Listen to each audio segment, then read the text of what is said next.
Oh, hola hermanos, ¿qué tal? Buenas noches. Sean bienvenidos a esta clase. En esta ocasión vamos a tocar un tema que va a profundizar todavía más dentro del tema del ayuno. Y esta vez vamos a tocar propósitos del ayuno, parte 1. Esta clase es tan extensa que vamos a dividirla en 2 partes. Así que aquí sí les voy a tener que pedir que me presten toda su atención, puesto que estos 7 propósitos que vamos a tocar, 7 posibles propósitos por los cuales ayunemos, son base fundamental para que podamos abordar de manera correcta un ayuno, o sea, para que tenga un propósito adecuado y correcto. Ahora, cuando ayunemos, como les dije, siempre debemos tener un propósito en mente, y no porque el ayuno en sí mismo pueda lograr algo, sino que al sujetar la carne, esto va a permitir obtener un panorama espiritual más amplio y existirá crecimiento espiritual. Bueno, por poner un ejemplo, nuestros padres, en la medida de sus posibilidades, trataron siempre de nutrirnos lo mejor posible. O sea, pues, darnos comida, enseñarnos cosas, lo mejor, vamos. Así poder crecer y estar fuertes física y mentalmente. Nuestro Padre Eterno quiere que los buenos alimentos para fortalecer y hacer crecer nuestra alma vengan de una actitud devocional muy activa que involucre en adoración, oración y ayuno. El ayuno nos introduce a una dimensión espiritual más profunda en donde se produce un rompimiento de ataduras. Y al final del ayuno podemos ver un crecimiento personal en las áreas emocional y espiritual, como ya se los había mencionado en clases anteriores ya. También nos ayuda a poder discernir mejor la palabra de Dios y tener una mejor revelación de esta. Creo que eso ya lo habíamos dejado un tanto claro en las 2 clases previas. Pero ahorita acompáñenme por favor a Hebreos 4:12. Hebreos 4:12 dice: porque la palabra de Dios es viva y eficaz, y más cortante que toda espada de 2 filos, y penetra hasta partir el alma y el espíritu, las coyunturas y los tuétanos, y discierne los pensamientos y las intenciones del corazón. Ahora, si entendemos ya estas cosas, podemos esperar que el ayuno nos ayude a encontrar algunos puntos ciegos en nuestro carácter y personalidad y que pueden ser pecaminosos. Así que entonces, sin más preámbulos, vamos a ver 3 de 7 propósitos que debemos de tener bien claros al momento de empezar un ayuno. Vamos a ver el número 1, y eso es quebrantamiento. Uno de los pecados más comunes de la iglesia es la actitud de orgullo, soberbia y vanagloria, que no deberían de estar en nuestro corazón, y aún así ahí están.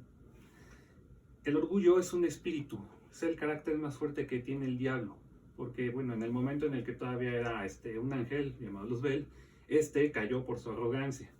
Eso lo podemos leer en los primeros libros de la Biblia. Y bueno, voy a ponerles un ejemplo de la consecuencia del orgullo. Miren, como les dije, es un espíritu y es el que más problemas conyugales ocasiona, porque los esposos caen muy seguido en este pecado y por sus actitudes. No solo los esposos, las esposas también pueden caer en ello. O sea, esto es unisex, no es unisex, es ahora sí que no discrimina el espíritu. Lo más terrible es que no saben que esas actitudes arrogantes y soberbias son las que más ataduras físicas, emocionales y espirituales traen a los hijos. Verán, hay una historia bíblica de una mujer cananea que fue probada en el orgullo, y cuando quitó toda forma de orgullo de su vida, su hija fue librada de demonios. Y que no les digan, que no les cuenten, esto lo vamos a ver en Mateo 15, versículos del 21 al 28, en este pedazo que llaman la fe de la mujer cananea.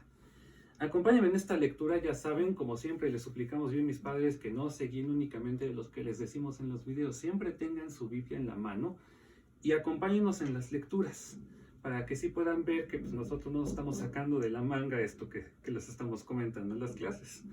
Y por si cometemos algún error también.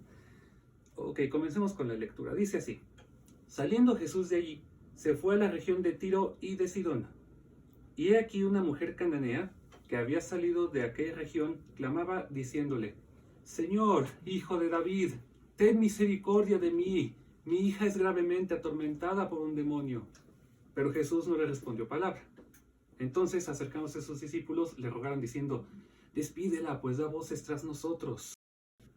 Él respondiendo dijo: no soy enviado sino a las ovejas perdidas de la casa de Israel. Entonces ella vino y se puso ante él diciendo: Señor, socórreme.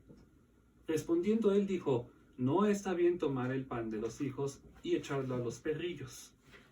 Y ella dijo, sí, Señor, pero aún los perrillos comen de las migajas que caen de la mesa de sus amos. Entonces respondiendo Jesús dijo, oh mujer, grande es tu fe, hágase contigo como quieres. Y su hija fue sanada desde aquella hora.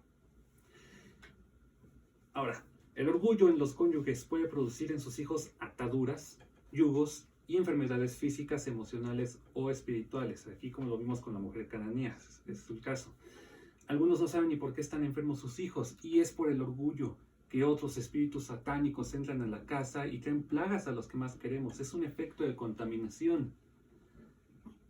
Y pues, ¿cómo está eso de que es un efecto de contaminación? O sea, si vemos contaminación regularmente, pues, nos viene a la mente, pues, no sé, toda la polución que hay en el aire o lo que vemos en el piso, pero no, o sea, contaminación es una palabra tan profunda que trae muchos significados. Vamos a poner un ejemplo muy breve de esta contaminación que queremos dar a entender. Miren, imaginémonos una caja, y dentro de esta caja hay 4 naranjas. Lo siento, la naranja es mi fruta favorita. Una de estas naranjas las vamos a aislar de las otras, entonces quedan 3.